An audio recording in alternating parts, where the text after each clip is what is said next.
नमस्कार, मैं संजय मिश्रा और आप देख रहे हैं सच आई न्यूज।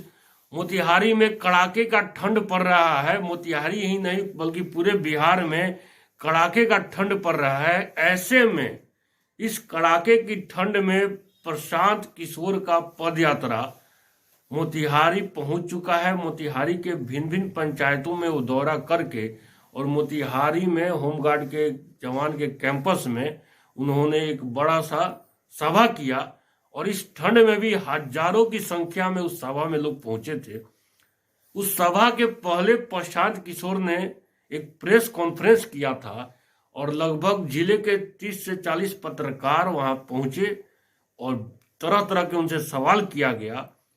प्रशांत किशोर ने धैर्यपूर्वक सभी सवालों का जवाब दिया।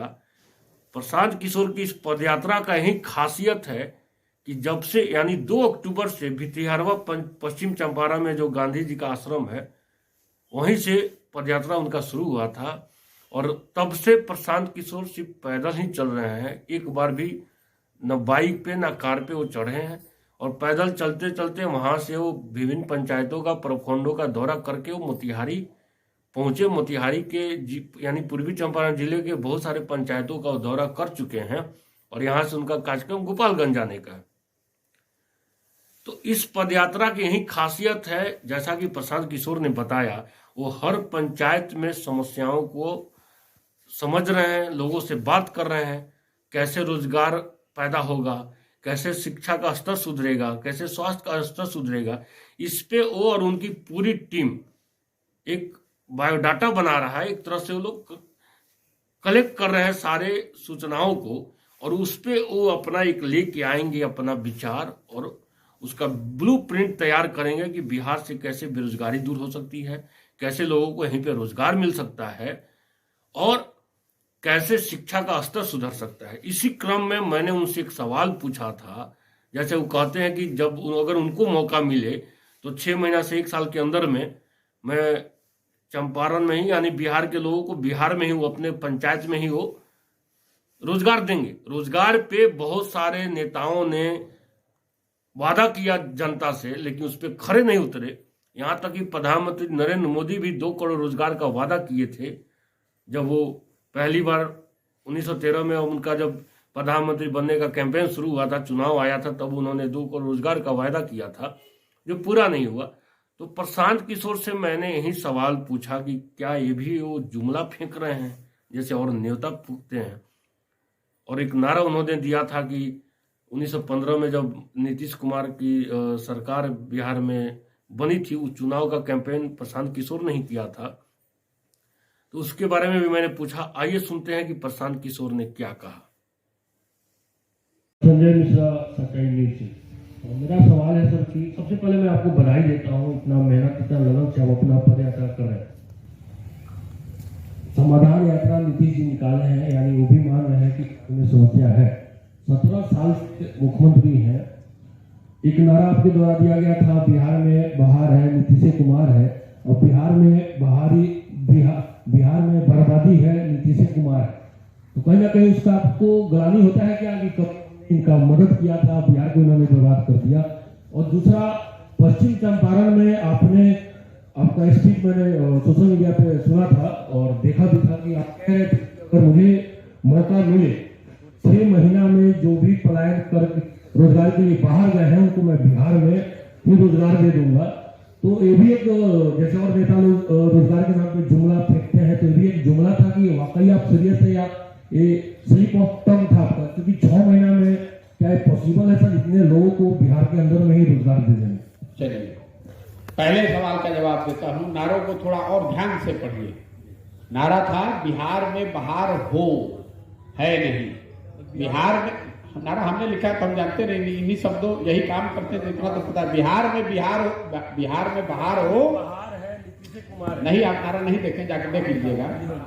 बिहार में बहार हो, नीतीश कुमार हो, कि बिहार में बिहार बन। लेकिन इसमें शामिल इस बात को कि उनके पीछे के काल को मैं अच्छा मानता था।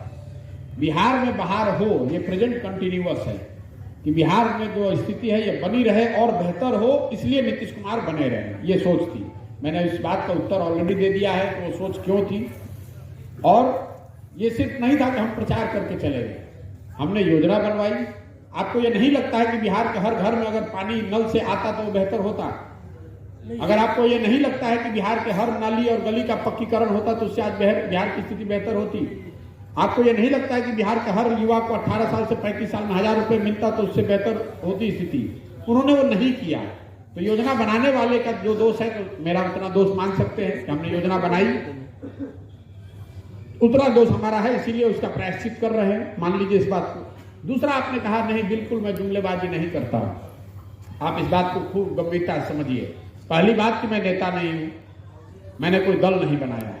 मैंने कहा है कि बिहार में अगर जनसुराज की जनता की सरकार कभी बनती है तो 6 महीने से साल भर के भीतर जितने भी लोग बाहर हैं उन सबको ये अवसर ये दिया जाएगा कि अगर वो चाहें तो वापस आकर यहाँ उनको उतने पैसे का रोजगार मिल जाएगा। और बिल्कुल किया जा सकता है। मैंने अपने ओपनिंग रिमार्क्स में कहा कि हर पंचायत में, वो तो मैंने आपने कहा जुमला, हर पंचायत में 500 से 1000 नए रोजगार की बात मैं कर रहा हूं, उसकी योजना बना रहा हूं। एक मिनट रुक जाइए, बस ये नहीं कह रहे हैं कि 10 लाख नौकरी दे देंगे। जब पदयात्रा खत्म होगी तो आप जिस पंचायत से आते हैं तो आपको ये बताएंगे कि 1000 रोजगार आपके पंचायत में क्या करने से आएगा। ये नहीं कहेंगे कि 1000 रोजगार मिल जाएगा। और हमारा ये अनुमान 1000 का संख्या इसलिए नहीं कि 1000 हमको गोल बढ़िया दिख रहा है। एक पंचायत में 1000 लोगों को अगर आप वापस ले आते हैं, इससे ज्यादा की संख्या ऐसी नहीं है जो कि वापस आना चाहते हैं।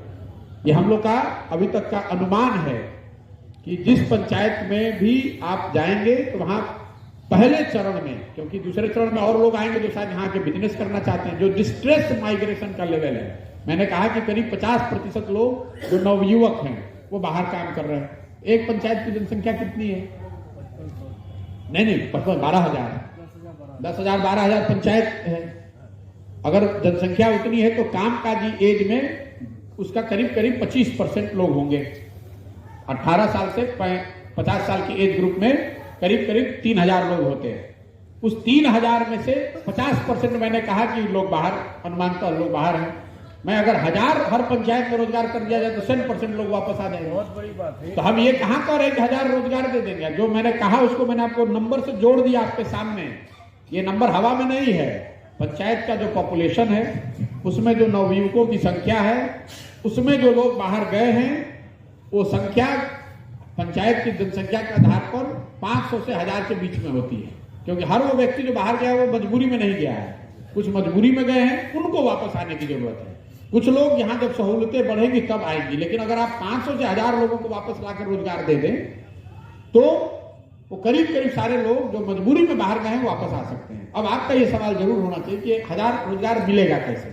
उसी की योजना तो बनाकर जारी करेंगे। अभी चुनाव में आकर घोषणा पत्र नहीं बनाएंगे, हर पंचायत में बताएंगे कि 1000 ये 30 लोगों को रोजगार यहाँ जलकर से मिलेगा, 50 लोगों को रोजगार यहाँ ये लॉजिस्टिक कोल्ड स्टोरेज से मिलेगा, 70 लोगों को रोजगार यहाँ पशुपालन से मिलेगा। वो बनाकर पूरा योजना हर पंचायत का जारी करेंगे।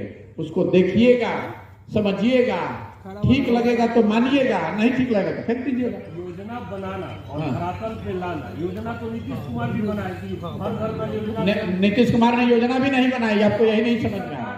नहीं, नीतीश सरकार ने नहीं बनाई, आपकी मदद से बनाई, उन्हीं की सरकार जो। आप बात ही नहीं समझ रहे। आप सरकार को बहुत बड़ा मानते हैं। 7 निश्चय नीतीश कुमार ने, उनकी सरकार ने या प्रशांत किशोर ने नहीं बनाया। 40,000 गांव में हमने सर्वे कराया, लोगों ने बताया, आप लोगों की समझ को कम करके आते हैं आप, मतलब हम लोग सब लोगों ने बताया कि हमारी समस्या ये है। आपको उसकी पृष्ठभूमि भी बता देते हैं। 2015 के चुनाव में भाजपा ने, मोदी जी ने 1 लाख करोड़ से ज्यादा का पैकेज घोषित किया था। तो हम लोगों ने जाकर गांव में पूछा कि आपको ये 1 लाख करोड़ का पैकेज चाहिए कि कुछ दूसरा चाहिए? तो ज्यादातर लोगों ने कहा कि पैकेज वैकेज नहीं चाहिए, कुछ बुझाइए नहीं रहा कि इसमें जीरो कितना है, हमको नाली चाहिए, हमारे बच्चों को रोजगार चाहिए, हमारे बच्चों की पढ़ाई की व्यवस्था चाहिए, हमारा गली और नाली ठीक होना चाहिए। लोगों ने जो बताया उसके आधार पर बनाया गया। आप ये कह रहे हैं कि जो योजना आपने ही बड़ा अच्छा बनवाया इम्प्लीमेंट नहीं हुआ, तो इसका मतलब है कि फिर योजना नहीं बनाई ही ना जाए। नया, और सिर्फ मैं योजना नहीं ना बना रहा हूं, मैंने 3 बात कही। जनता को जागृत करना कि सही लोगों का चुनाव हो, योजना बनाने और इम्प्लीमेंट करने की जिम्मेवारी अच्छे लोगों की है, तो अच्छे लोगों को चुनकर लाना और साथ साथ इस योजना को उसके साथ जोड़ना। योजना जब, और उसके अब चूंकि आपने बात उठाई है इम्प्लीमेंटेशन की, तो आपको ध्यान होना चाहिए कि 2015 में मैंने बिहार विकास मिशन की परिकल्पना भी की थी। यह भी परिकल्पना की गई थी कि पंचायत से लेकर मुख्यमंत्री के ऑफिस तक 10,000 से ज्यादा प्रोफेशनल्स देश विदेश से इन विषयों के विशेषज्ञों को वापस बिहार में लाया जाएगा और सरकारी तंत्र से जोड़कर इसको इंप्लीमेंट किया जाएगा। मैं यहां से चला गया, बिहार विकास मिशन चला बना, उसको बंद कर दिया, या ऐसे नाम के लिए चल रहा है किसी दूसरे निगम की तरह।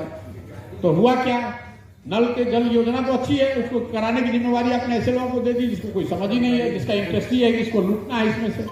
अगर आपने होशियार लोगों को लाया होता, उन विषयों के जानकार को लाया होता तो काम हो पाता। तो अगर आप इंप्लीमेंट नहीं कर पाए, इसीलिए तो आपका विरोध हो रहा है।